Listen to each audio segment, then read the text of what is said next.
اعوذ باللہ من الشیطان الرجیم بسم اللہ الرحمن الرحیم الا بذکر اللہ تطمئن القلوب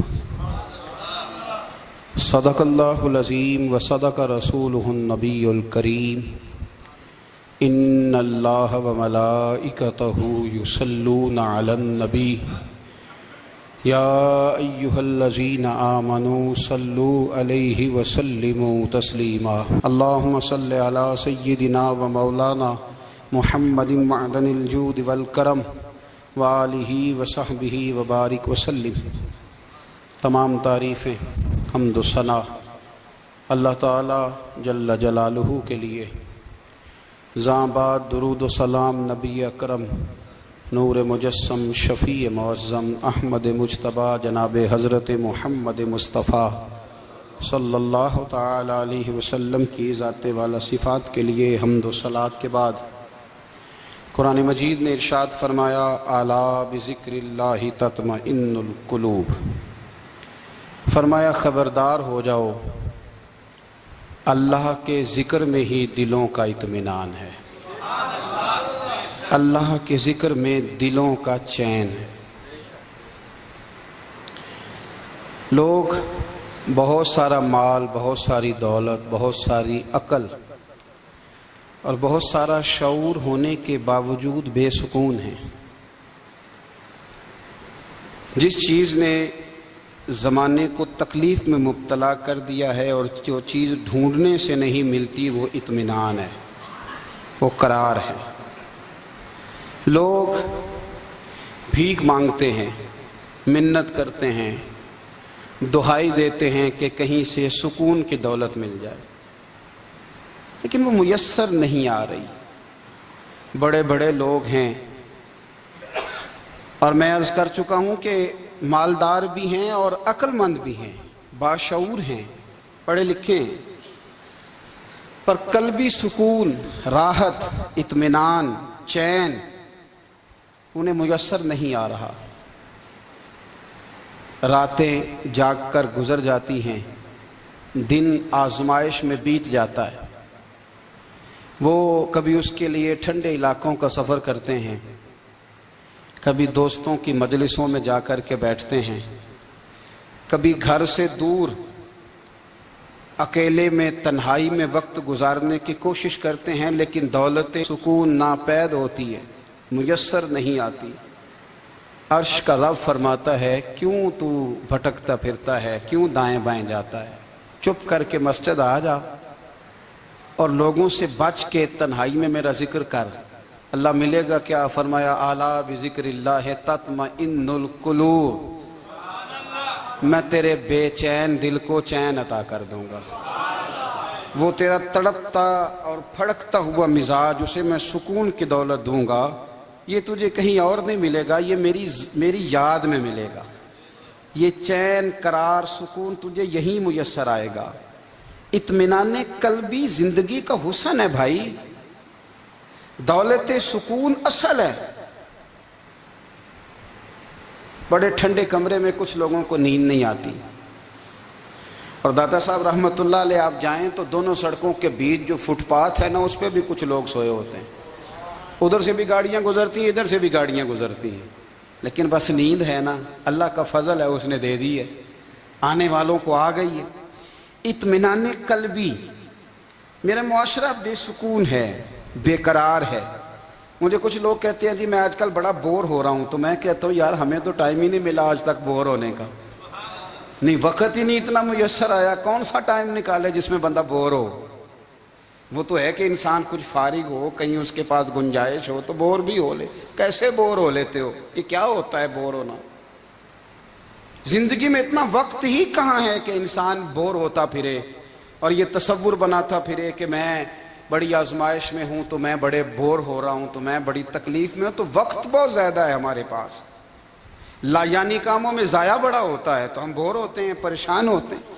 اللہ فرماتے ہیں یہ جو میری یاد ہے نا، لیکن اس کا بھی ایک طریقہ ہے یاد کا، اس طریقے سے اگر میرے رسول کریم علیہ السلام نے فرمایا اللہ کا ذکر اس طرح کرنا کہ دیکھنے والا تمہیں دیوانہ سمجھے۔ لوگ سمجھیں کہ کوئی مجنون ہے، کوئی جنونی ہے، کوئی پاگل ہے۔ یہاں اللہ تعالیٰ معاف کرے، آپ ذکر کی مجلس چھیڑیں، آپ نعت شریف کی مجلس چھیڑیں تو بہت سارے لوگ پروفیسر بن جاتے ہیں، وہ ساری نہیں ہلاتے، ان کی زبان ہی حرکت میں نہیں آتی۔ حالانکہ رب کریم کا ذکر اس طرح کرو کہ دیکھنے والا تمہیں دیوانہ سمجھے، کہیں اور کھونے کی ضرورت ہی نہیں۔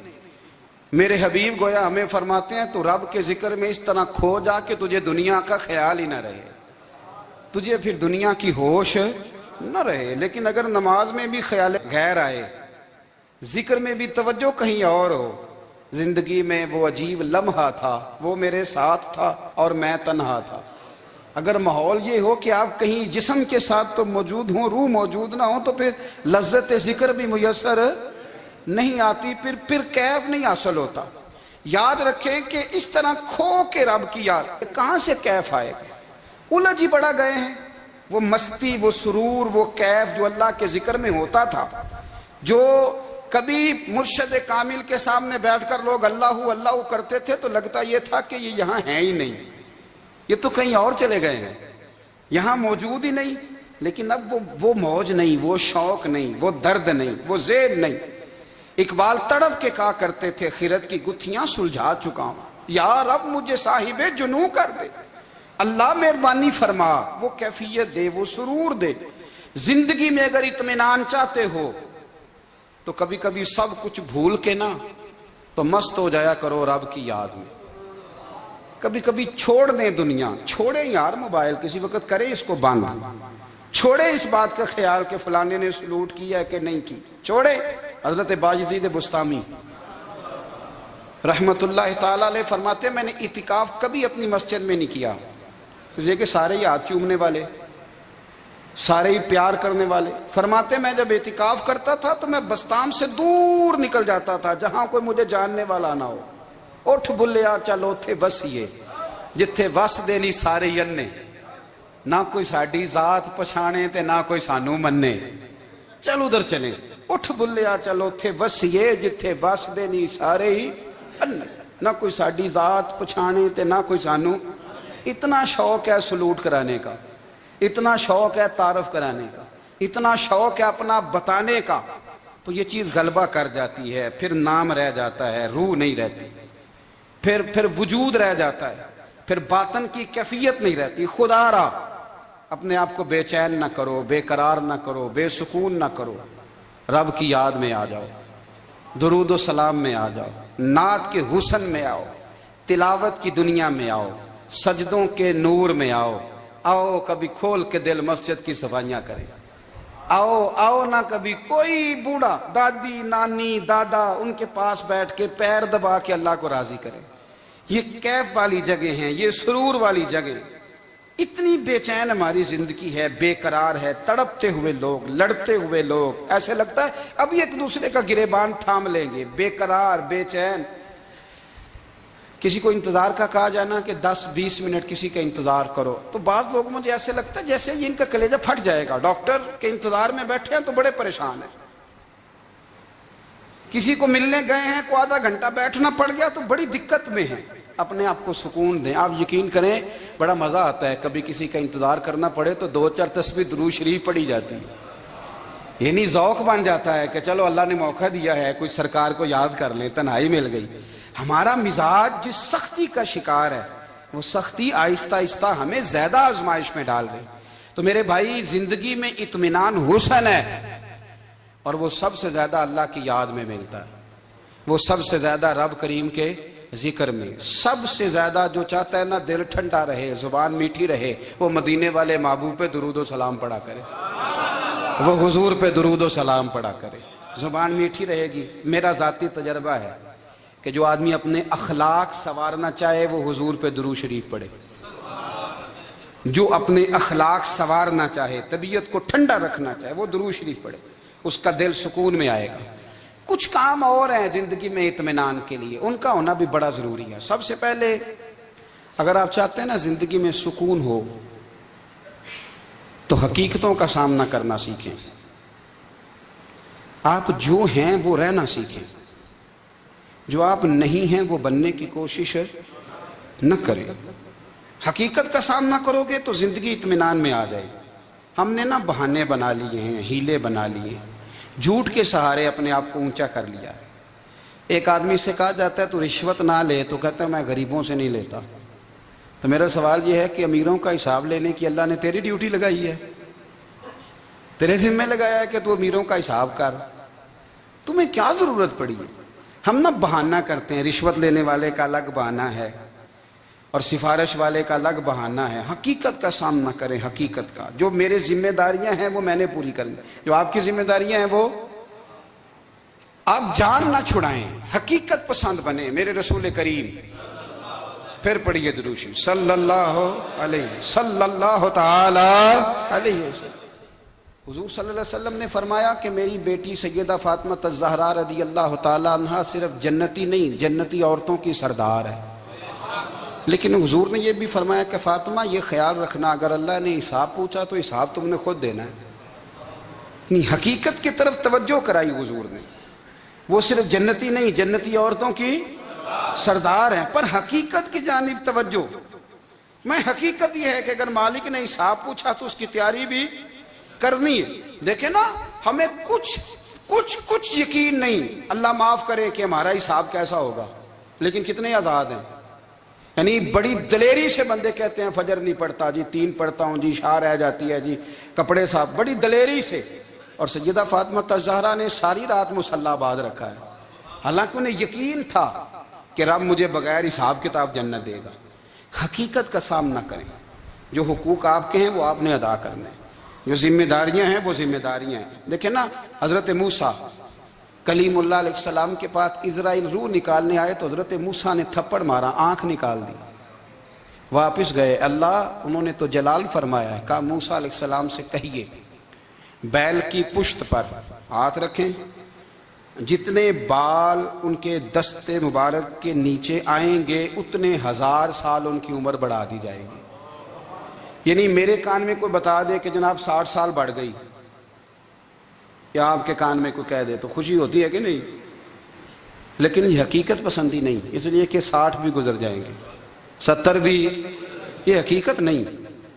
حضرت موسیٰ کلیم، چلے میں مثال دیتا ہوں، سمجھ لے 10 بال، حالانکہ بہت زیادہ آتے ہوں گے، 10 بال اگر حضرت موسیٰ کے ہاتھ کے نیچے آئے تو 10,000 سال تو عمر بڑھ گئی نا۔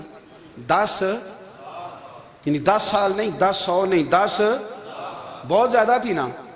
حضرت موسیٰ کلیم اللہ علیہ السلام سے آ کے عرض کیا گیا، حضور بیل کی پشت پر ہاتھ رکھیں، جتنے آپ کے ہاتھ کے نیچے بال آئیں گے اتنے 1000 سال عمر بڑھ جائے گی۔ تو حضرت موسیٰ نے حقیقت پسندی والی بات کی، فرمایا پھر کیا ہوگا؟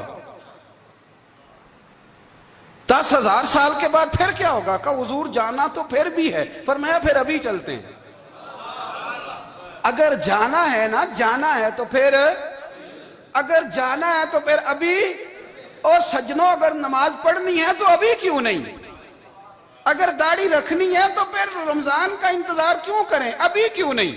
اگر سچ بولنا ہے تو پھر، اگر رزق حلال کھانا ہے تو پھر انتظار کاہے کا؟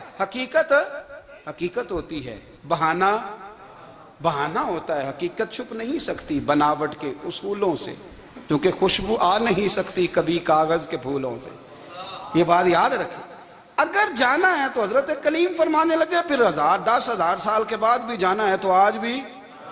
ہمیں بے قراری زندگی میں اس لیے کہ ہم حقیقت پسند نہیں، ہم بہانوں میں، ہم ہواؤں میں جیتے ہیں، ہواؤں میں، خیالات میں زندگی گزارتے ہیں۔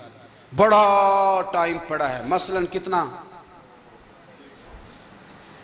کتنا میرے رسول کریم صلی اللہ تعالیٰ علیہ وآلہ وسلم نے ایک دن صحابہ سے فرمایا تمہیں حیا نہیں آتی؟ حضور کیا ہوا؟ فرمایا وہ والے مکان بناتے ہو جن میں تم رہ نہیں سکتے، وہ والا مال جمع کرتے ہو جو کھا نہیں سکتے، حیا نہیں آتی؟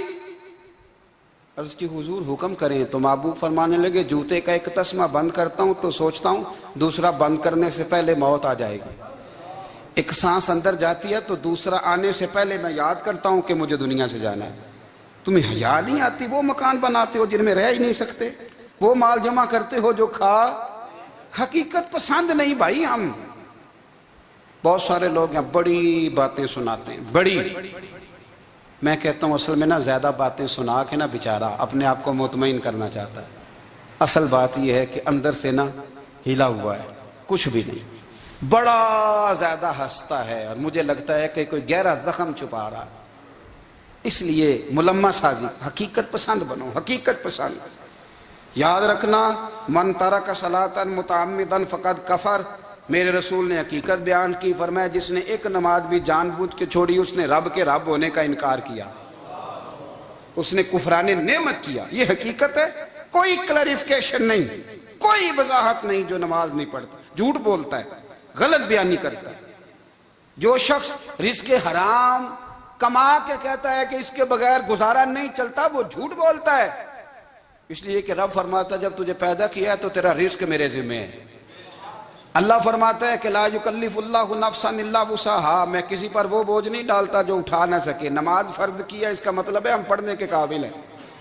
اس نے ہمارے ذمہ داریاں لگائی ہیں تو مطلب یہ ہے کہ ہم ذمہ داریاں ادا کرنے کے قابل ہیں، ورنہ وہ کہتا ہے میں وہ بوجھ ڈالتا ہی نہیں جو تجھ سے اٹھایا نہ جائے. اگر چاہتے ہو کہ زندگی میں اطمینان ملے تو خدا را حقیقت پسندوں والی زندگی گزارو. یہ فضاؤں میں زندہ رہنا، ہواؤں میں اللہ بڑا معاف کرنے والا ہے، اللہ بڑا کریم ہے، معاف کر دے گا. تو بھئی یہ بات صحابہ کو بھی پتا تھی، یہ اہل بیت کو بھی خبر تھی، تو وہ تو ایک ایک بات کا لحاظ کرتے تھے. یہ غوث اعظم کو بھی پتا تھی، یہ ان کے والد کو بھی پتا تھی جنہوں نے کسی کا ایک سیب کھا لیا تھا تو 12 سال اس کے گھر میں نوکری کرتے رہے. انہیں نہیں پتا تھا اللہ بڑا کریم ہے، معاف کر دے گا، ایک سیب ہی ہے نا. تو حقیقت پسندی آپ کو سکون دے گی. اور اگر آپ نے اپنے آپ کو غیر مطمئن کیا ہوا ہے، بات کچھ اور ہے، اور آپ نے اپنے آپ کو ڈال کسی اور طرف لیا ہے، تو پھر آپ کو سکون مل سکتا. سکون حقیقت پسندی میں، اصل میں سکون ہوتا ہے، اداکاری میں سکون نہیں ہوتا. تیسری بات سنیں، اگر آپ چاہتے ہیں زندگی میں مطمئن رہیں تو دنیا داروں سے امیدیں توڑ دیں، اللہ اور اس کے رسول سے امید وابستہ کریں، اولیاء اللہ سے امیدیں وابستہ کریں، صحابہ اور اہل بیت سے امیدیں، اللہ اور اللہ والوں سے امیدیں، دنیا داروں سے امیدیں. آپ کو پتہ ہے دنیا دار کی تباہی کب ہوتی ہے؟ جب انہیں خوش آمدی مل جاتا ہے. چودھری کا بیڑا اس وقت غرق ہوتا ہے جب اسے چودھری کہنے والے زیادہ ہو جاتے ہیں. سیٹھ صاحب اور نواب صاحب بیچارے تباہ تب ہوتے ہیں بھولے پن میں، جب ان کے دائیں بائیں ریلا ہوتا ہے سیٹھ صاحب کہنے کا. لوگ انہیں کھانا چاہتے ہیں، پیار ان کا نہیں ہوتا، ان کی جیب کا ہوتا ہے. محبت ان سے نہیں ہوتی، ان کی کرسی سے ہوتی ہے. ضروریات کا پیار ہوتا ہے، تباہ کر دیا جاتا ہے. ہماری ساری توقعات دنیا داروں سے وابستہ ہو گئی ہیں. ناراض نہ ہونا، پیروں نے، مولویوں نے، درویشوں نے، انہوں نے بھی سیٹھ رکھے ہوئے جلسوں کی صدارت کرانے کے لیے. یعنی مذہبی جلسہ ہے، اس میں بہت زبردست پڑھے لکھے صاحب تقوی عالم کا خطاب ہے، اور کی صدارت وہ بندہ کر رہا ہے جس نے عشاء کی نماز بھی نہیں پڑھی. وہ بندہ صدارت کر رہا ہے، کیوں؟ اس لیے کہ اس نے ₹1,00,000 دیا محفل میں.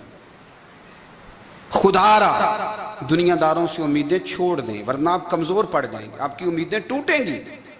کتنا کمزور ہے وہ شخص جو 2-4 ہزار کے لیے کسی بندے کی چاپلوسی کرتا ہے، اس کے پیچھے بھاگتا ہے، خوش آمدیں کرتا ہے تھوڑے سے نوٹوں کے لیے. دکھ سکھ میں کام آئے گا اس کام کے لیے. میرے رسول کریم علیہ السلام نے فرمایا جس نے بندوں کو راضی کرتے کرتے رب کو ناراض کر دیا، اس کی دنیا بھی گئی اور آخرت بھی گئی. اور فرمایا جس نے بندوں کی پرواہ نہیں کی، اللہ کو راضی کیا، فرمایا اگر رب راضی ہو گیا تو لوگوں کے دلوں میں بھی محبت پیدا فرما دے گا. کیا ضرورت ہے خوش آمد کرنا دنیا داروں کی، سیٹوں کی، نوابوں کی، چاپلو. اور میں آپ کو ایک بات بتاؤں، ہوتا پتہ کیا ہے؟ یہ جو حب جا اور حب با ہوتی ہے نا، اس سے پیٹ نہیں بھرتا. آپ کو اگر خوش آمد کرنی ہے تو پھر آپ کو ساری زندگی کرنی ہے. پھر ان کو بھی پتہ ہوتا ہے کہ تعلق کس بنیاد پر ہے، اس میں کبھی بھی خلوص پیدا نہیں ہوتا. آپ بے چین رہتے ہیں، بے قرار رہتے ہیں، آپ کو تکلیف رہتی ہے ہمیشہ. کبھی بھی دنیا داروں سے امیدیں وابستہ نہ کریں. ایک بات سنیں بڑی شاندار، امام غزالی نے لکھی ہے. امام غزالی فرماتے ہیں کہ ہارون الرشید نہ حج کر کے واپس آیا بغداد میں، تو کونے میں حضرت بہلول دانا بیٹھے تھے. رش بہت تھا، مجمع بڑا تھا. حضرت بہلول دنا بھی سڑک کے کنارے بیٹھے تھے تو سپاہی کہنے لگے یہاں سے اٹھ جاؤ، فرمانے لگے ہارون رشید کی زمین نہیں، زمین میرے رب کی ہے، میں کیوں اٹھوں؟ وہ قریب سے گزرا تو سلام لی، تو آپ نے اس کا پروٹوکول دیکھا تو فرمانے لگے ہارون رشید تجھ سے تگڑے تگڑے موٹے موٹے پروٹوکول میں نے لوگوں کے دیکھے ہیں، اور یہ جو تیرے دائیں بائیں آج تیرے نعرے لگا رہے ہیں یہ پہلے ان لوگوں کے نعرے لگایا کرتے تھے، اور تھوڑا وقت گزرنے دے، جو تیرے بعد آئے گا نا یہ سارے پھر ان کے نعرے بھی لگائیں گے۔ تو جھوٹ کی دنیا میں زندہ ہے، ان سے تو نے امیدیں وابستہ کی ہیں، یہ کل اس کے نعرے لگائیں گے۔ اس کے دل پہ بڑا اثر ہوا، گھوڑے سے اتر آیا، آگے کہنے لگا حضور آپ نے مجھے بڑی اچھی نصیحت کی ہے، میرا دل بڑا ٹھنڈا ہوا ہے، میں نے سنا ہے آپ مقروض ہیں، کچھ لوگوں کا قرض، تو مجھے کوئی حکم ہی کر دیں۔ آپ ہنسنے لگے، فرمانے لگے یار تو بڑا ہی بیوقوف ہے، بڑا ہی بیوقوف ہے، تو میں تجھے نصیحت کر رہا ہوں تو مجھے الجھا رہا ہے، حضور کوئی حکم کر دیں۔ کیا خوبصورت انداز ہے رب کریم کے بندوں کا۔ حضرت بہلول دانا فرمانے لگے تیرا رب کون ہے؟ کہا اللہ، تو فرمایا میرا کون ہے؟ کہا اللہ۔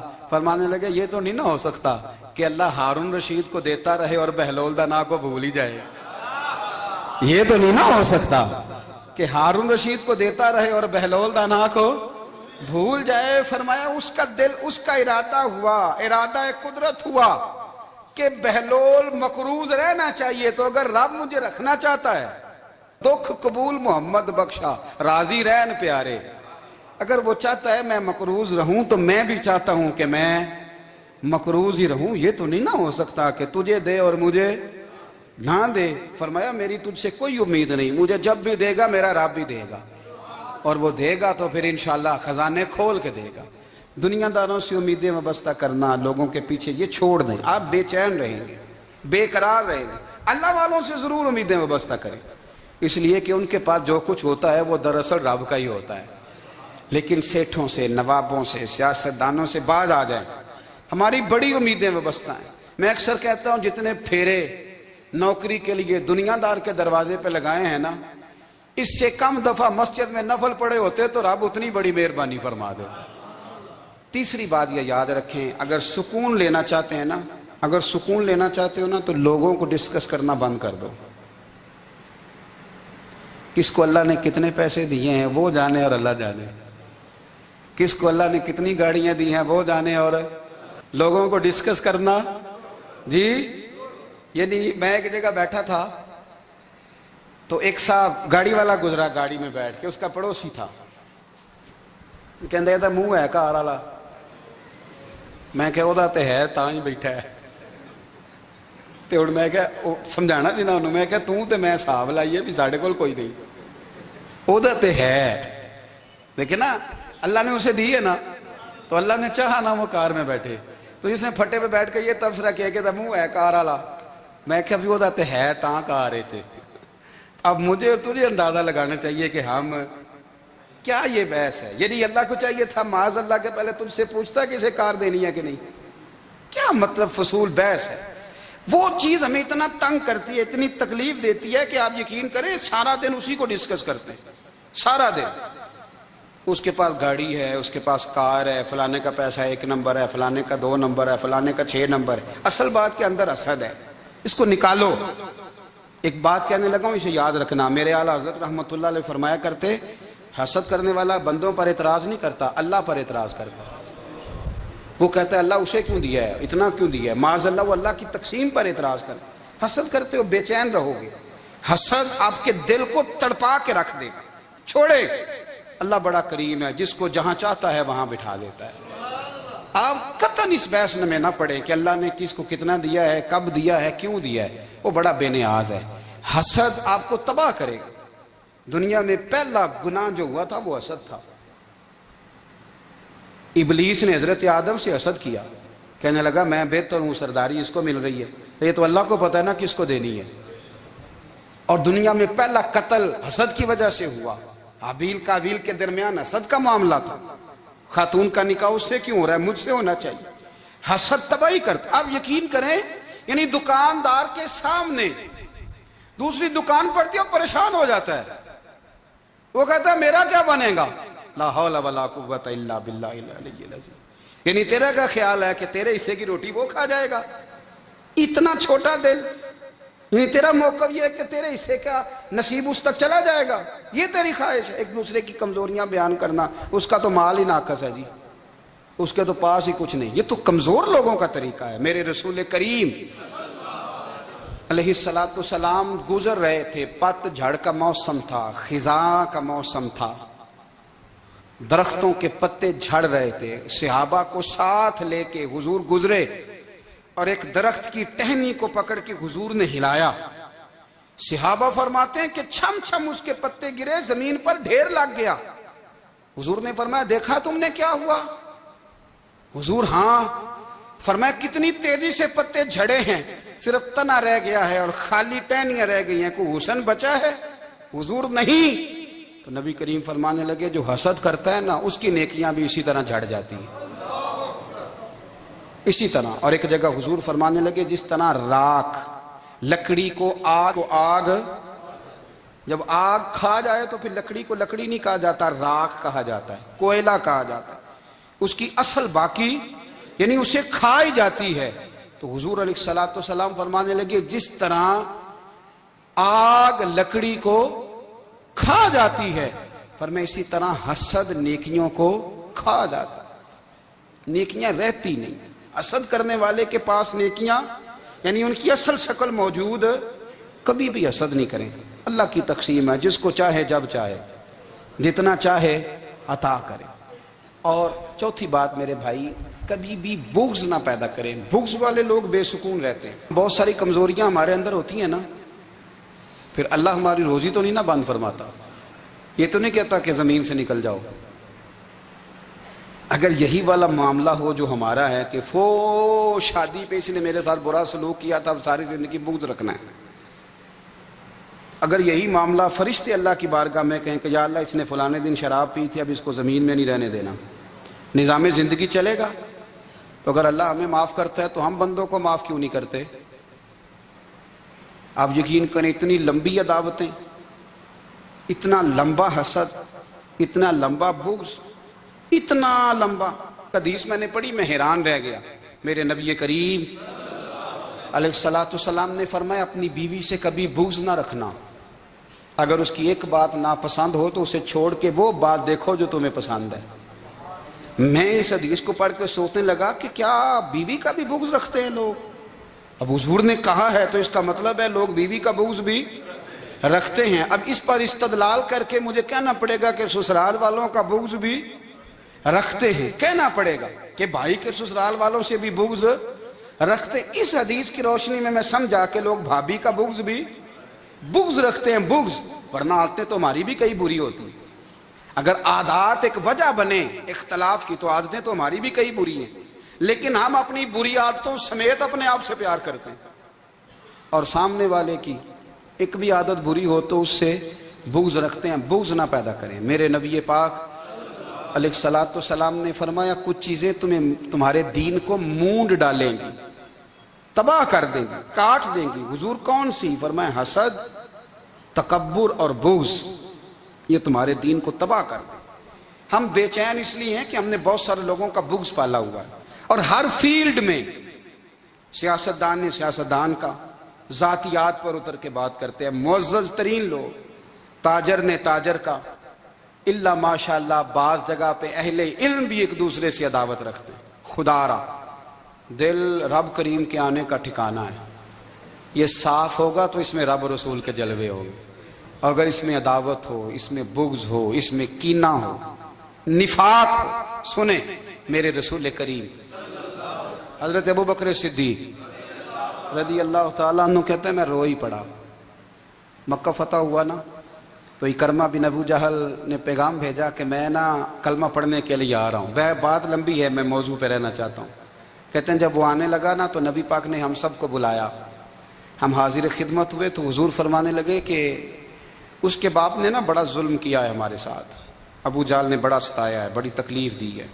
آپ مجھے بتلائیں کہ وہ ایک دفعہ کسی شادی پہ بحث ہوتی ہے بیوی کے بھائی کے ساتھ، پھر ساری زندگی اس بیچارے کو معافی، وہ 10 دفعہ گھر آتا ہے معافی مانگنے پر سوال ہی نہیں پیدا ہوتا، میں او ہو مجھے ہی کہہ دیا، یعنی میں یعنی پھر مجھے کہہ دیا آپ نے اور میری شان میں بے ادبی اور پھر میں معاف کر دوں؟ توبہ توبہ توبہ، یہ کیسے ہو سکتا ہے؟ میری ناک نیچی ہو جائے گی اور آپ نے مجھے کہہ دیا، سوال ہی نہیں پیدا ہوتا۔ اور یہ رونا میں اکثر ہوتا ہوں کہ شادی والے دن داماد صاحب کا زیادہ دماغ خراب ہوتا ہے۔ جب چھوٹی سالی کی شادی ہوتی ہے نا، اس دن اس کو بخار چڑھتا ہے، کوئی اس کو کان میں کہتا ہے تیری عزت نہیں کر دے، اس دن اس کا دماغ خراب ہو جاتا ہے، بچے اٹھا کے نکل آتا ہے، وہ بیچارہ سسر منتیں کر رہا ہوتا ہے کہ تیری مہربانی آ جا، یہ عزت کرا رہا ہے۔ تو میں نے کہا احتجاج کر کے جو عزت کرائی جاتی ہے وہ عزت نہیں ہوتی۔ ہاں یہاں مانگ کے عزت لیتے ہیں لوگ، یا احتجاج کی کوئی عزت ہے؟ آپ کے اندر کمالات اتنے ہوں کہ آپ کی عزت کرنے کو دل چاہے، یعنی مزہ آئے، یعنی لطف آئے، یعنی آپ دور بیٹھے ہوں تو کسی کا دل کرے آپ کو اسٹیج پہ بلانے کے لیے۔ یہ کیا بات ہوئی کہ چھائے جانا اور بھاگ کے آگے جانا؟ ان سے نکلیں۔ اکرمہ بن ابو جہل کلمہ پڑھنے کے ارادے سے آ رہے ہیں، حضور علیہ السلام نے صحابہ کو بلایا۔ کتنی زیادہ دعوت رکھی جا سکتی تھی معاذ اللہ؟ کب سے وہ چلا تھا ظلم کرنے، اور اس کے بعد اس کا بیٹا شروع ہو گیا۔ کتنی باتیں تھیں جو ناقابل معافی تھیں، پر کریم رسول نے ہمیں بتلایا ہے کہ سکون والی زندگی کہتے کس کو ہے۔ جب سب لوگ جمع ہو گئے تو حضور نے فرمایا بھئی وہ کلمہ پڑھنے آ رہا ہے، اس کے باپ نے ظلم بڑے کیے ہیں، پر میری نصیحت یہ ہے کہ اس کے سامنے اس کے باپ کو برا نہ کہے، خبردار کوئی اس کے سامنے کوئی بات نہ کرے۔ اب وہ کلمہ پڑھنے آ رہا ہے، مطیع ہو کے آ رہا ہے، بان کے آ رہا ہے۔ کہتے ہیں اللہ کے رسول نے نا کافی دیر تک خطبہ دیا، بریفنگ دی، بات سمجھائی۔ جناب صدیق اکبر کہتے ہیں میں رو پڑا۔ ایک صحابی مجھے کہنے لگے تمہیں کیا ہوا؟ تو میں نے کہا میں مصطفیٰ کی رحمت پہ رو رہا ہوں۔ دیکھو کن کے لیے حضور گراؤنڈ بنا رہے ہیں، اے دیکھو کن کے لیے حضور تیاری کر رہے ہیں، جنہوں نے ساری زندگی دشمنی کی۔ خدا را یہ اندر سے عداوتیں نکال پھینکو۔ او بھائی اتنا تو لمبا ٹائم ہی کوئی نہیں، اتنا تو وقت ہی کوئی نہیں، اس کو صاف رکھو۔ بندہ کوئی کر بھی گیا تو کوئی حرج نہیں، چنگی مندی سجنا کولوں 100 واری ہو جاندی، یار یاراں دا گلا نہیں کر دے۔ اصل پریت یار یاراں دا جڑا گلا کردا جے یار نہیں جے ہوندا۔ ہاں پکی بات، پکی پیڑی۔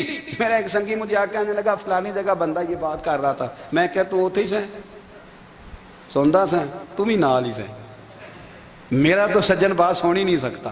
چنگی مندی سجنا کولوں 100 واری ہو جاندی، یار یاراں دا گلا نہیں کر دے، اصل پریت جنہ دی۔ ہاں جو بندے پھر ہوتے اس طرح کے، ان کے لیے بھی میاں صاحب نے کہا ہے، ان کے لیے بھی میاں صاحب نے کہا ہے، ان کے لیے بھی آپ نے بات ارشاد فرمائی ہے۔ آپ نے فرمایا چنگا ہویا لڑ نیڑیوں چھٹا، کتے عمر نہیں لنگی ساری، بے قدران دی یاری کولوں توبہ لکھ لکھ باری۔ او چنگا ہویا لڑ نیڑیوں چھٹا، کتے عمر نہیں لنگی ساری۔ جو اس طرح کا تھا نا شکوے کرنے والا، بغض رکھنے والا، فرمایا بے قدران دی یاری کولوں توبہ، یعنی لاکھ تے لاکھ کنے ہو گئے، یعنی 2 لاکھ باری توبہ کی تھی انہوں نے، گنی نہیں جا سکتی جتنی میاں صاحب نے توبہ کر دی۔ بے قدرے دوست، بے قدران دی یاری کولوں توبہ لکھ لکھ باری، چنگا ہویا لڑ نیڑیوں چھٹا، کتے عمر نہیں لنگی ساری۔ تو مہربانی کریں، ایک تو اگر آپ مطمئن رہنا چاہتے ہیں تو کبھی کبھی نا مست ہو کے ذکر الہی کریں، مست ہو، وہ والا ذکر نہیں جس میں آپ موبائل بھی دیکھ رہے ہیں اور کہانیاں بھی۔ میرے سامنے کو بندہ جمعے والے دن یا تقریر کے درمیان تسبیح لے کے بیٹھ جائے تو میں اس سے پوچھتا ہوں تو دو کام ایک ٹائم جی میں پہ کرنا ہے؟ میری بھی بات سن رہے ہو، تسبیح پڑھی تو ممکن ہی نہیں۔ تسبیح تو تسبیح ہے، جب وہ ہوگی تو پھر کوئی اور کام سوال ہی نہیں پیدا ہو۔ ایک تو ذکر کریں محو ہو، دوسری بات حقیقت کا سامنا کریں۔ آپ اگر مطمئن رہنا چاہتے ہیں تو حقیقت پسند بنیں۔ تیسری بات حسد چھوڑ دیں، دوسروں کو ڈسکس کرنا چھوڑ دیں، آپ یہ دیکھیں کہ اللہ نے مجھے کیا کچھ دیا، اس پہ راضی رہیں۔ اور چوتھی بات عداوت چھوڑ دیں، سینے میں کینہ چھوڑ دیں، آپ کی زندگی مطمئن ہو جائے گی، آپ خوشحال رہیں گے۔ وہ جو آپ لفظ کہتے ہیں نا کہ میں بور ہوں، میں پریشان ہوں، اس سے آپ نکل آئیں گے۔ اللہ ہمیں محبوب کی غلامی میں زندہ رکھے، غلام